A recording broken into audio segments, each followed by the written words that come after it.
Battery installation tutorial video. Step 1. Depress the foot brake fully.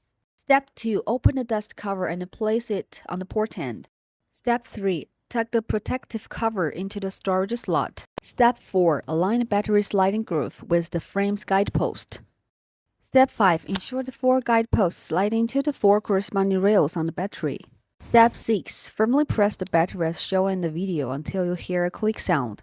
Step 7. Press the power button until the ring indicator illuminates. Step 8. Press power button once to activate the power supply. Press it again to start the system. Battery uninstallation tutorial video. Step 1. Depress the foot brake fully. Step 2. Press and hold the power button to turn off. Step 3. Press and hold the battery power button to turn off the power. Step 4. Engage the locking latch, then pull the quick release mechanism upward. Slide the battery upward to remove. If the battery is stuck firmly, tap diagonally upward along the support rod to release.